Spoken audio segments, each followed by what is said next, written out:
This episode of LeapTV is made possible by MyLeapTools.com. What's MyLeapTools? Well, MyLeapTools is to small business owners what Netflix is to movie lovers. Great tips, strategies from branding and marketing, and great insights that give you a competitive edge.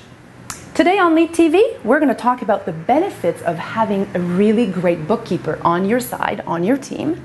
We're going to also talk about financial statements in plain English. Now, don't you go anywhere. I promise we won't put you to sleep. Also, the performance tip this week is about if you can't measure it, you cannot manage it.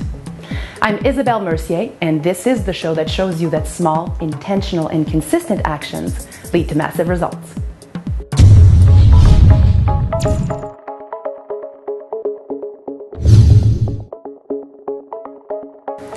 Before I introduce you to my bookkeeper, Melody Waterberg, I would like to share with you what I think are the top 3 reasons why a small business owner should really work with a bookkeeper. One is for clarity and insights all year long. If you're only working with an accountant, you're going to get some good insights, but only towards the end of the year, which it's really good to know your numbers through the year on a monthly and quarterly basis for insights as to how to adjust along the way. A second reason is to avoid big shoebox messes. You don't want to be sending a shoebox mess to your accountant, because then you're paying accounting fees for bookkeeping tasks. And also, being on time with government remittances, that sounded very French, but I'll leave it like that. It's important to be on time for the government. And if you're doing something only once a year with an accountant, you might actually miss a lot of deadlines. I would like to introduce you to my bookkeeper, Melody Waterberg from Waterberg & Company Bookkeeping. Melody and I have been working together for over 13 years. She specializes in bookkeeping for small business. And we were recently discussing together some of the biggest problems that we see in working with small business owners, which are either you guys are not aware of your numbers, you're afraid of looking at the raw black and white data, or you're not afraid of looking at your statements, but you're not quite sure how to leverage that information to give you insight and give you a chance to make shifts along the way. So I called Melody, and here is what she has to share about financial statements, of course, in plain English. Thank you, Isabelle. I completely agree with you that business owners have a real need for good information. They have a need to be able to get from their financial statements very quickly what the key points are. Preparing good, clear financial statements and also helping to interpret them is something that a good bookkeeper can do. So to give an idea of how I do this for my clients and to have a basic look at an income statement and what can be drawn from it, I have prepared an example. And in this example, as I do for my clients, the information is presented in 3 sections. The first column is the basic income statement. It shows revenue, cost of goods sold, operating expenses, and net income in dollar values, as well as in an analysis of percent of revenue. The second column is a comparison. It's essential to do this, to have a look at the current results, the current period, as compared to the same period of time last year. Or there are other ways of doing comparisons. You might be looking at your current quarter as compared to last quarter, the quarter before. But it really adds a perspective and a lot of value to look at your results in a comparative to typically to last year. The third section is to have a look at the changes from one period to the next in dollar values as well as in percentage. And that's what we see here. This kind of look at the financial statements often shows more than the bottom line. It can show the why of the bottom line. It lets the business owner what's working and what isn't. With my clients, this has proven to be very powerful. Often we identify, we see an issue and we identify when is the right time to have a conversation with the accountant to delve into some issues more deeply. And the beauty of this is that successes and issues are identified much more quickly, and that meetings with the accountant will be more timely as well as more cost-effective. So that's financial statements in a nutshell, and I hope I've given an idea of how I try to make the information readily available for my clients as quickly and easily understood as it can be.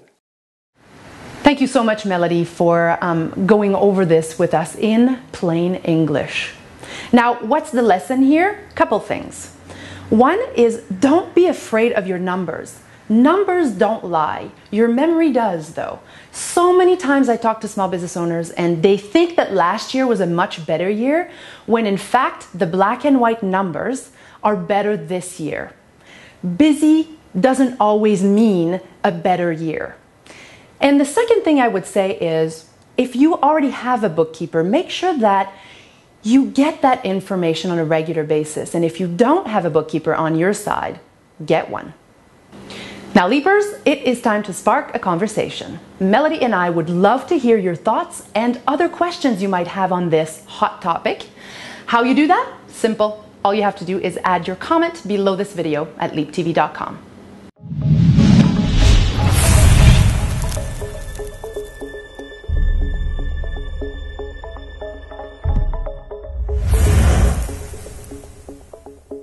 Speaking of numbers, this week's performance tip is about the importance of comparing numbers, not only from previous years, but not just looking at the gross and the net factors. There are lots in between that are important.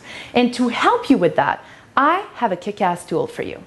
If you go to myleaptools.com and you look at the category entitled Business Building, there is a tutorial in there entitled If You Don't Measure It, You Cannot Manage It. This tutorial will show you the right numbers, what knowing and comparing the right numbers can do for you and to help you take your business to a more profitable level. Now, if you're not a My Leap Tools member, what the hell are you waiting for? Now would be the time. As an incentive, I'm going to give you a code. Look at this code on screen, 2VIP. Put this code into the form and it will give you 2 free months on your year membership. You will not regret that. And if you do, you can just cancel anytime. It's no big deal. If you've liked this episode, I would love for you to show me some love. Tweet it, Facebook it, do whatever you want with it, but damn it, share it. And don't forget to leave a comment. We would love to hear your thoughts at LeapTV.com below this video. Well, Leapers, that is what I had to share with you today. Hopefully you found some value and gems in there. Remember, everything you've learned here will do nothing for you unless, of course, you implement it. So do yourself a favor. Take one thing out of this and implement it. Remember, it's much easier to do it than it is to dwell on it. I'm Isabelle Mercier, and you can connect with me via Facebook, LinkedIn, and Twitter. I look forward to next episode to share more goodies. See you next time. We are rolling. Are we rolling? We're rolling. Okay, cool. Well, Margarita said, be careful, don't look like a grandma. Do I have something in my teeth? There. Good. Okay, if you've liked this episode, show me some love. Okay, that's right. We're rolling. Okay. Hey, if you've liked this episode, did I make you jump? Yes. Oh my God. Hey.